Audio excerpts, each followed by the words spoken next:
Big boss చూడండి, కానీ 24 గంటలు చూడమని నేనైతే చెప్పను. చూసినప్పుడు మీరు ఎట్లా బిహేవ్ చేయాలి, మీకు తెలియని పర్సన్స్తో ఎట్లా బిహేవ్ చేయాలి. ఒక ఆఫీస్లో మీకు తెలియని పర్సన్స్ కొలాబరేట్ అవుతారు. కొలాబరేట్ అయినప్పుడు వాళ్ళ వల్ల నీకు ఏదైనా ఇబ్బంది కలిగితే నువ్వు ఎట్లా తీసుకోవాలి, దాన్ని ఎట్లా మేనేజ్ చేయాలి, మేనేజింగ్ థింగ్స్ ఎట్లా చేయాలి, అట్లాంటివన్నీ చూసి నేర్చుకోండి. ఇప్పుడు మీకు షో చూడడం ఇష్టం లేకపోతే ఫైన్, ఇది షో చూడడం ఇష్టం లేకపోతే మీరు చూడకండి. అంతేగాని అది బాగాలేదు, అది పిచ్చిది, ఏది పిచ్చిది కాదు. ఎవరికి ఇప్పుడు అంతమంది పని చేస్తున్నారు బిగ్ బాస్ షో వెనకాల, వాళ్ళని ఎంతో మంది కష్టపడుతున్నారు, ఎంతో మందికి ఆదాయం వస్తుంది. ఇప్పుడు దాంట్లో కింద లేబర్స్ దగ్గర నుంచి ఉంటారు. కాబట్టి మనం దేన్ని బ్యాడ్గా అయితే పోర్ట్రేట్ చేయొద్దు. నువ్వేం నేర్చుకున్నావో చెప్పు, ఫస్ట్ నువ్వేం నేర్చుకున్నావో చెప్పవు, కానీ నువ్వేం చేయగలవో అది మాత్రం చెప్తావు. నువ్వు బ్యాటింగ్ ఆడలే కానీ 6 ఎట్లా కొట్టాలో బ్యాట్స్మెన్కి, ఆడే బ్యాట్స్మెన్కి నువ్వు చెప్తావు. అదైతే చాలా రాంగ్. నాకైతే తనూజ ఇప్పుడు గెలుస్తుంది అనుకుంటున్నాను. Whatever it may be, all the best to Pavan Kalyan. Pavan Kalyan అయితే గెలవాలనుకుంటాను. నేను ఎక్కువ కొంచెం అప్పుడప్పుడు రైటింగ్ అంటే నాకు చాలా ఇష్టం, కొన్ని డైలాగులు రాస్తాను. ఇప్పుడు బర్నీ గారు, ఫస్ట్ ఆఫ్ ఆల్ బర్నీ గారు అందరికీ తెలిసిన సెలబ్రిటీ, చాలా నోన్ పర్సనాలిటీ. బర్నీ గారు అంటే నాకు చాలా ఇష్టం, గెలవాలని కూడా అనుకున్నాను. నేను ఒక డైలాగ్ ఈ మధ్య రాశాను, అదేంటంటే ఓడించే శత్రువులు నా చుట్టుపక్కల ఉండేటప్పుడు గెలుపు నా పేరుకని ఎలా సాధ్యం అనుకుంటా, కానీ ప్రయత్నం మాత్రం నా హక్కు, అదే నా ధైర్యం ఆయుధం, నేను మాత్రం విడువను. ఆయన పరిస్థితి అట్లా ఉంది. ఆయనకి ఎంత ప్రయత్నించినా సరే ఓడించే శత్రువులు పక్కనే ఉన్నారు. అదేంటంటే జనరల్గా నేచురల్గా జరుగుతున్న థింగ్ అయిపోయింది. ఆయన కూడా దాన్ని తీసుకోలేరు, తెలుసుకోలేరు కూడా.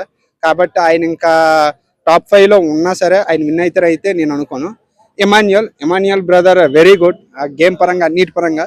కాకపోతే ఎక్కడో చిన్న అడ్జస్ట్మెంట్లో తక్కువ అయింది. తనుజతో పోలిస్తే బిహేవియరల్ థింగ్లో కొంచెం తక్కువ అవుతుంది.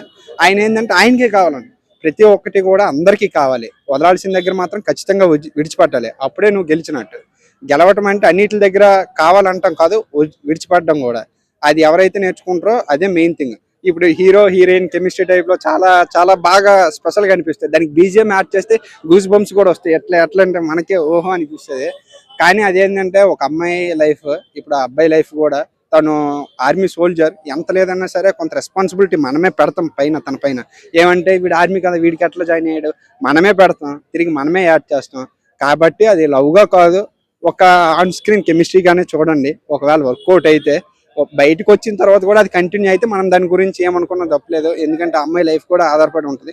ఇంకోటి, అమ్మాయి మిగతా అమ్మాయిలా కాదు, ఎక్కడ వరకు లిమిట్ ఉంచాలో అక్కడ వరకు మాత్రం ఉంచుతుంది. ఎంతవరకు దగ్గరకు రావాలి అంతవరకు. మొన్న డెమోని చూసాం, నువ్వు టచ్ చేసావు అన్నది అంటే ఎక్కడ జరిగినా జరగకపోయినా అమ్మాయి లిమిట్ మాత్రం ఉంచుతుంది. కాబట్టి ఒకవేళ in case on screen chemistry అయితే ఇట్స్ ఫైన్, షో కోసం చాలా హెల్ప్ కూడా అవుతుంది. అది అంతవరకు అని నేను అనుకోను. వెరీ గుడ్ ఫ్రెండ్స్ అని అయితే నేను ఖచ్చితంగా చెప్తాను. పిఆర్ కంటెంట్ అనేది నువ్వు 1 వీక్ or 2 వీక్స్ మెయింటైన్ చేయగలవు. ఇప్పుడు నేను మాట్లాడేది కూడా ఎవరో స్క్రిప్ట్ ఇస్తే చూసుకుని ఒక 3 లైన్స్ 4 లైన్స్ మాత్రం చూడకుండా మాట్లాడగలను. ఖచ్చితంగా తర్వాత అయితే నాకు స్క్రిప్ట్ కావాలి. అట్లా స్క్రిప్ట్ లేనప్పుడు నేను ఏది మాట్లాడలేను. ఒకవేళ అట్లా అయితే ఇప్పుడు పిఆర్ కంటెంట్ అనేది చాలా మంది ఇప్పుడు నెపో కిడ్స్ ఉంటారు. నెపో కిడ్స్ చాలా మంది సక్సెస్ అయిన వాళ్ళు ఉంటారు, సక్సెస్ అవ్వని వాళ్ళు ఉంటారు. ఇప్పుడు సక్సెస్ అవ్వనో లేనిది వాళ్ళు మేనేజ్ చేయలేకపోయారు. ఇప్పుడు హాఫ్ ఆఫ్ ద సీజన్ అయిపోయింది. హాఫ్ ఆఫ్ ద సీజన్ అయిపోయినప్పుడు కూడా ఆమె బెస్ట్ లో ఉందంటే అది పిఆర్ అయితే కాదు. ఇప్పుడు పిఆర్ ఎంతవరకు చేయగలం, ఇప్పుడు ఆమె ఆడే ఆట డిసైడ్ చేస్తుంది హాఫ్ ఆఫ్ ద వీక్ పై నుంచి మాత్రం సీజన్ లో. ఇప్పుడు half of the season complete అయింది కాబట్టి నేనైతే పిఆర్ అయితే అనుకోను. బిహేవియరల్ థింగ్స్ మనం చూస్తున్నాం, మనము ఇష్టపడుతున్నాం, మనం అట్రాక్ట్ అవుతున్నాం అంటే ఖచ్చితంగా అది రియల్ అయ్యే ఉంటుంది. 1 or 2 వీక్స్ మాత్రం పిఆర్ కంటెంట్, అంతకు మించి అయితే